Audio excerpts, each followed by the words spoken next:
Hi guys, welcome back to Rowan Watches and our second edition of Collector's Review. Today we'll be reviewing a lesser known vintage chronograph. It's not a Hoya, it's not a Speedmaster, it's not a Daytona, it's the vintage Omega Chronostop. So this chronostop came to me from a friend in Greece. I'd previously done business with him and it was on quite good terms, so I got quite a good deal on it. You can expect to pay anywhere between kind of 800 to 1200 British pounds for a standard model like this. As you'll see, there's lots of different configurations, some which are much rarer and more desirable, and some which are just a lot simpler like this. So the Chronostop is effectively just a Monopusher chronograph with the ability to record up to 60 seconds at a time. So the applications for these are actually really limited because obviously not many things are shorter than 60 seconds. Some examples I found were doctors and nurses measuring patients' pulses and kind of managers timing how long little things take in a supply line. So originally the Chronostop was part of the Seamaster family. So for the first year in 1966, a lot of these watches do have Seamaster on the dial in place of Genéve. However, the next year in 1967, Omega moved it to the Genéve lineup, along with the watches like the Omega Admiralty and Omega Dynamic, which were aimed at younger buyers. So my Chronostop is probably the most typical configuration you'll find. But Omega made a load of other configurations, including cushion case divers, more UFO-shaped cases with integrated bracelets, and the driver style watch, which is the same as mine in terms of case, with the dial rotated 90 degrees, and is intended to be worn under the wrist so drivers could check the time without taking their hand off the wheel. So movement-wise, Omega only used two different movements for the Chronostop. Firstly, the Cal 865, which is the no-date variant, and the Cal 920, which my Chronostop has, which is a date version. So obviously these are Monopusher chronographs. Interestingly, the reset mechanism is automatic, so when you stop the chronograph and hold it down, you can read the time.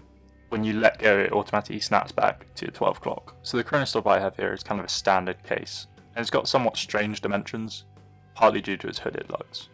So across it's only 35mm, which really adds to its vintage feel on the wrist, but vertically it measures 39mm, which is the same as its lug to lug. And because the dial is round and not oval or square at all, it leaves the Chronostop with kind of a large forehead and chin. To be fair, these are fairly nicely brushed and polished, but in my opinion, they look fine on the wrist. This case also featured an Omega signed crown, which is really nice and really lovely for winding and setting the watch. Also features a completely blank pusher, non-screw down, which attributes to its 30 meter water resistance. The case back's fairly plain, unfortunately no Seamaster logo here.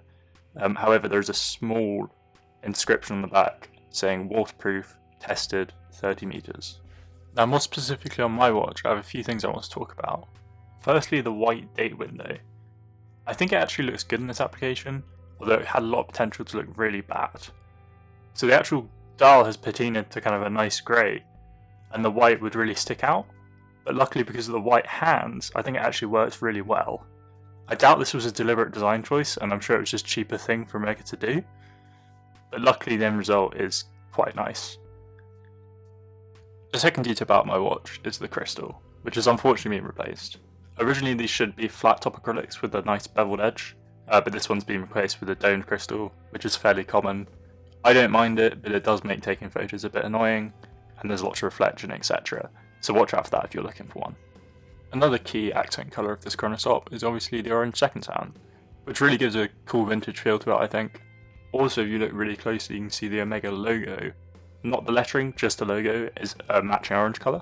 Another aspect which really gives this watch a cool vintage feel is the racing minutes and seconds track around the edge of the dial. In my opinion, the dial would be too blank and too plain without it, and it really adds to the charm of the piece. Another sign that this watch is from the 60s and 70s is the use of Tritium. This also adds a bit of vintage charm, and there's a really big plot of it at the 12 o'clock, which is really nice to see. So there's our collection review on the Omega Chronostop. I've been Sam, your host. Please let us know if you enjoyed that. Please let us know what you want to see next. Any reviews, any podcast ideas, etc. We'd be pleased to hear them down in the comments below.